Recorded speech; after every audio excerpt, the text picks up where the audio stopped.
Welcome to another episode of Purchase to Profits. I'm Seth Ferguson. Make sure you hit the subscribe button so you don't miss our daily interviews with successful real estate investors. Our guest today started investing in 2001 and quit his job in January 2017 to invest full-time in real estate. He owns 350 self-storage units, a dozen residential units, and also wholesales and flips. Michael Rogers is the owner of Chandler Properties. Michael, welcome to Purchase to Profits. It's great to have you on the show. Thanks, Seth. Glad to be here. Yeah, I'm really looking forward to speaking with you. You quit your job a couple of years ago. You're doing this full time. So I think lots of our viewers will really appreciate hearing your story. Yeah, I'm glad to tell it. And real estate's been good to me, so I'm glad to share and let people know how it worked for me. Yeah. So to start things off, tell us about your real estate goals right now.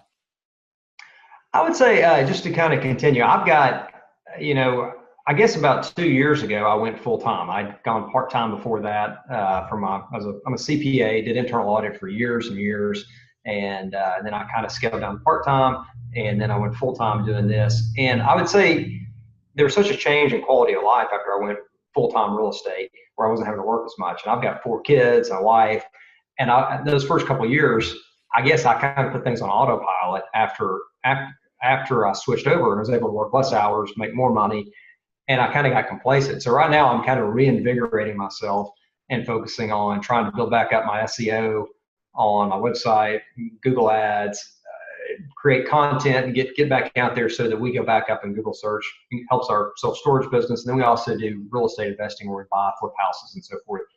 So I'm really gearing back up and focusing on those things so that I can get back up, because that's kind of the nature of, I guess, of anything in life. You work real hard and you kind of get up to a point, and then if you kind of slack, people catch up to you. And so right now it's just getting hungry again, really focus on SEO, marketing, networking, and growing my lead channels is probably my biggest goals for the next year or two. Yeah. And how have you had to change your mindset and how you think about your business to push you to grow to the next level? I would say just, kind of getting out of your comfort zone. I'm kind of a natural, I guess, introvert. So, if I have a preference, I'm going to stay at home and sit on the couch or, and not be around, tons of people. I can do it. I enjoy doing it, but it's not something that I want to do all the time. It kind of wears me out. So you have to kind of get out of your comfort zone. You got to go out and network. So this morning I was at the Chamber of Commerce doing the breakfast coffee meet and greet. And then, now I'm doing a podcast with you.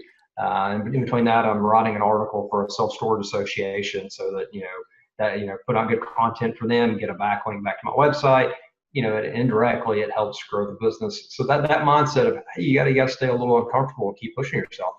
Yeah. And you mentioned you're writing something for a publication, you're appearing on some podcasts. How do you fit that education component of you educating others? How does that fit within your business? I'd say, it comes back to you. I mean, it's kind of a reciprocal kind of deal. You're giving knowledge, I'm not necessarily saying my knowledge is that great, but I do have a perspective on self-storage and I've done okay at it.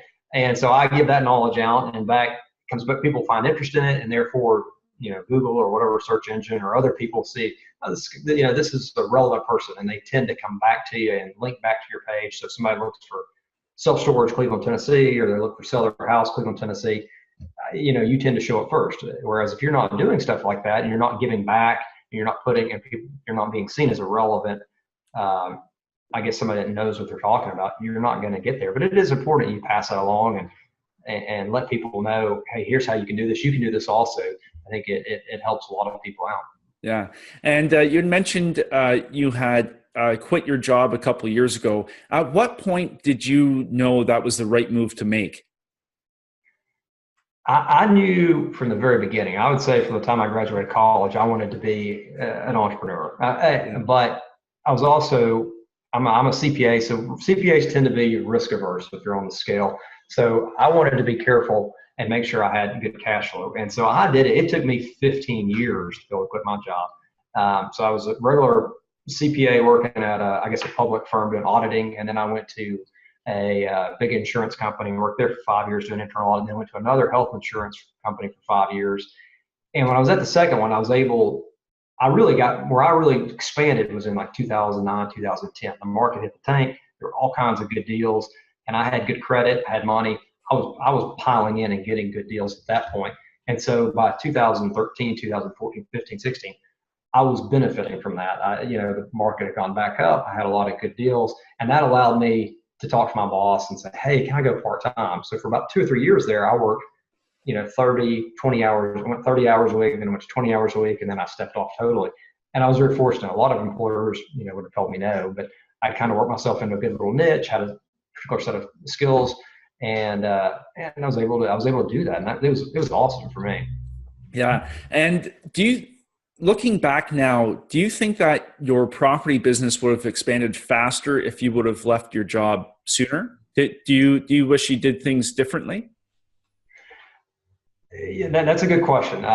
Yes, I think it would have. I mean, when I quit my job, I think maybe there was somebody on a podcast that mentioned you'll grow faster, and that's true. But I've got 4 kids. I've got a wife, so there's a lot of mouths depending, to eat and shelter. If it doesn't work out, I have to be careful, I guess. So so if you're 22 and you're watching this and you've done a couple of deals, yeah, jump for it. You can always move back in mom's basement, no big deal. But if you're 40 like I am, you got 4 kids, and you're just starting this, I don't recommend you jump out and just start doing it full time, because you could there's some other people that depend on you. So yeah, I think I would have grown faster, but I think for me it was the right time, and I think I did it the way that worked really well for me. Yeah, because I know we have lots of viewers that have a bunch of properties, but they're still working their full-time jobs. So do you have any tips for somebody maybe on that cusp of being ready to exit their job? Yeah, I mean, that's exactly what I did. I worked for a long time, full-time job. If you can, I would be careful, know your job, and make sure you put that first, particularly in the eyes of your employer. You do not want to be seen by your employer as, my rental property is more important than this. I mean, because they're paying you. So I would make sure you're in a good spot with them. Know how they're going to react to that. Are they going to be interested in you working part-time? Is that even a possibility?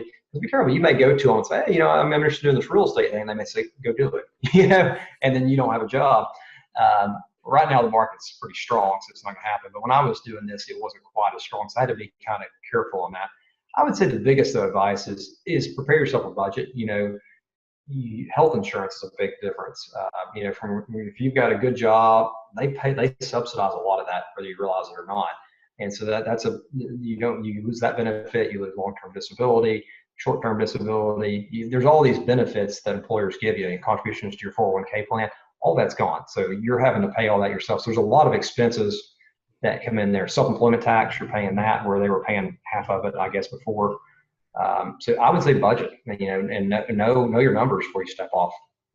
Yeah, those are some good tips. And once you did make that jump full time, did you ever try some strategies that you thought would work in your business, but ended up not working out so well?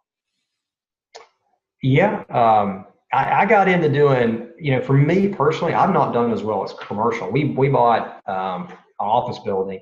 And where I'm used to renting houses and self-storage, those suckers, you can just rent them out, like that. They're really easy to rent.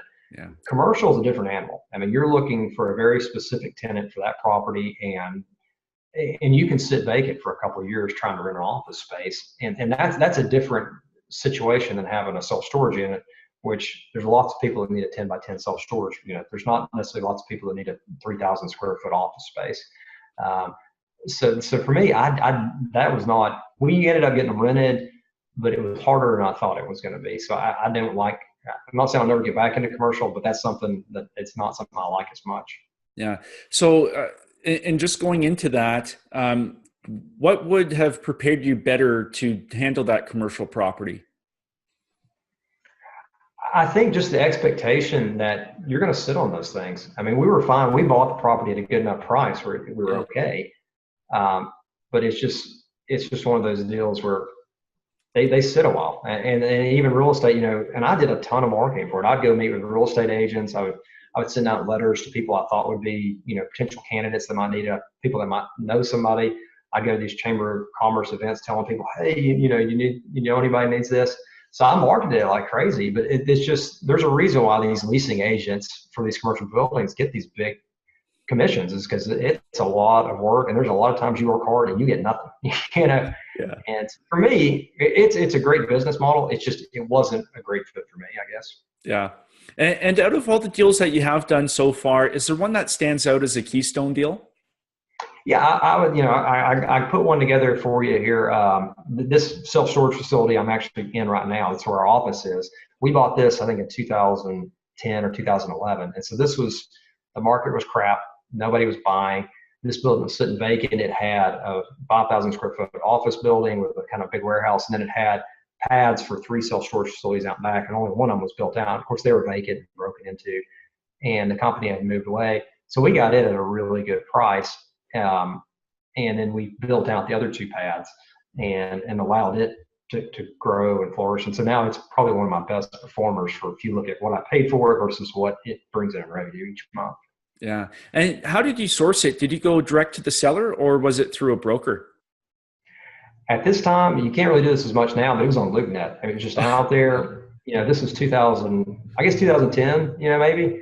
And so there were a ton of properties out there. And they had it advertised. So I think they had this one advertised for, I don't know, $400,000 or $500,000. And I came in and lowballed them and said, I'll give you 180 for it. And, at that time, they had no offers. They needed cash. And they had a whole bunch. There was a franchise that had a whole bunch of these top buildings for an electric company. And they were like, okay, yeah, we'll take that. They were getting notices from the city about their grass being overgrown. And it sat vacant for years and years and years. And so the timing was right.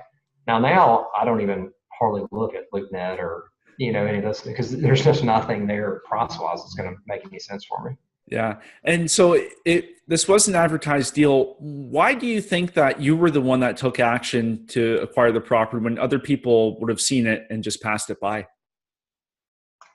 I think it was just, it was that doom and gloom period. That's, I guess I'm a big Warren Buffett follower, and it's saying, be fearful when others are greedy, and greedy when others are fearful. That market was that way. And then too, a lot of people just didn't have credit, didn't have good credit.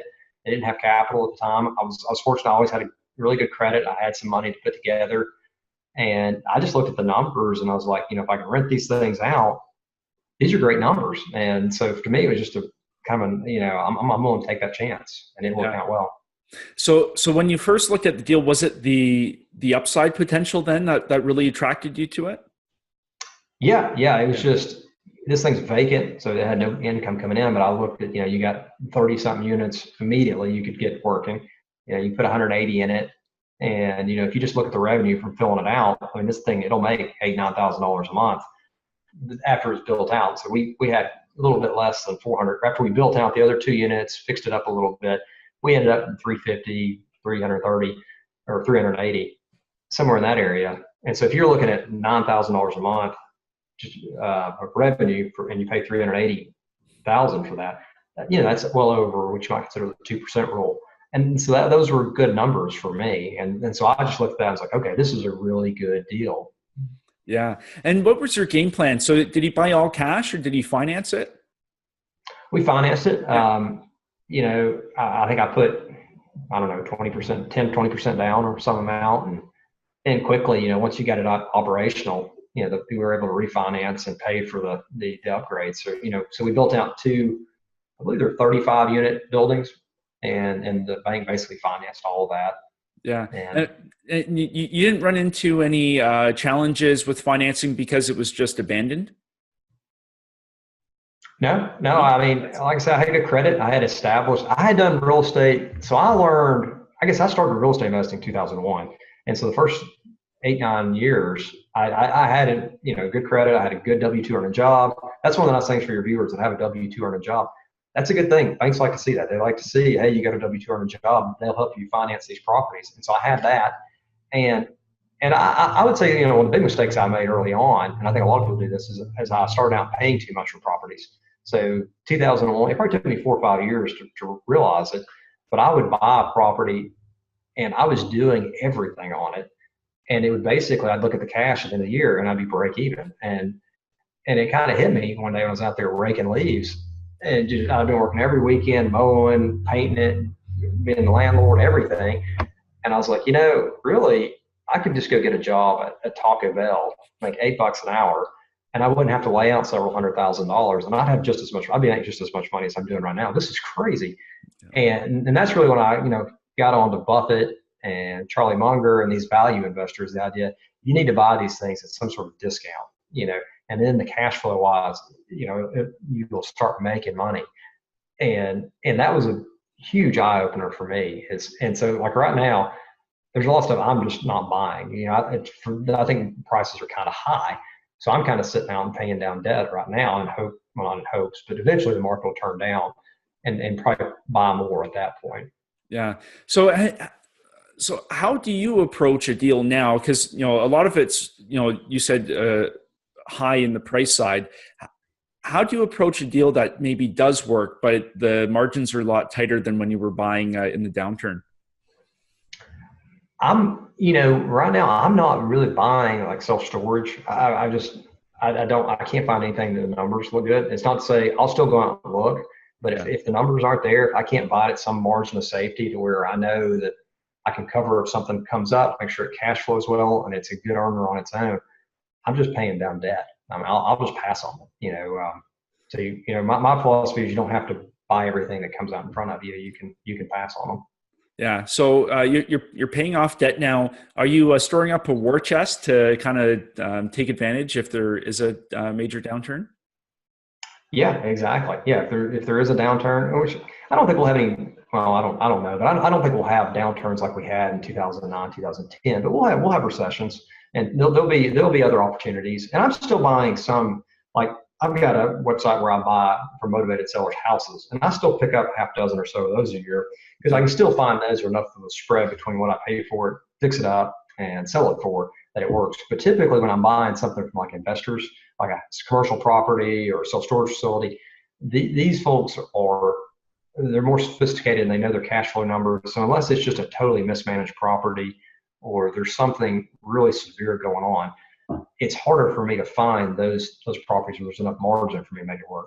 Yeah. And you mentioned, you've got the home sales from motivated sellers, you got your self-storage. How important do you feel it is to have those different types of real estate assets in your portfolio? Because I know some people just focus on, let's say it's retail.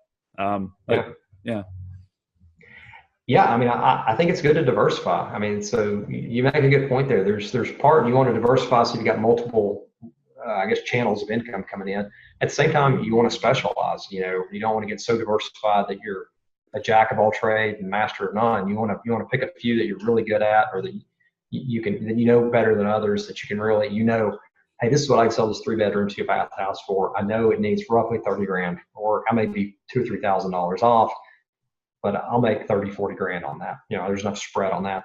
And if you got a couple of those inputs, you'll always, if one dries up, the self-storage thing dries up, you've got those houses. If the housing thing dries up, you got the self-storage. So yeah, that's an excellent point. You need to have multiple channels. Yeah. And with your business, did you focus on one particular type of real estate asset first? And then once you mastered it, did you diversify into a second? How did you play it with your business? Yeah, I started out with residential. My first thing was a duplex. And so I've done duplexes, houses, and then 2009, 2010, that was, if you were a net buyer of assets, if you like buying things, that was a wonderful time to be alive. You got deals that you just can't find today. And it was kind of a once in a lifetime deal. And I recognized that. I was a big follower. I was following everything Warren Buffett was saying. And where he was doing it in stocks, I was trying to take those same principles in real estate. I could just look at the things and say, here's what I can get in rent. I know I can rent this. I'm renting other properties for the same thing. Here's what I'm paying for it. I'm getting twice the amount of revenue per dollar laid out that I was 2 years ago. This is a no-brainer. And so those were good times to be able to buy. Yeah. And I really liked how you said, you recognize the opportunity, because I speak with a lot of people where they had that opportunity at the same time that you did, but they didn't take action. What propelled you to actually recognize it and say, hey, this is a great opportunity, rather than be scared and hang back like most people?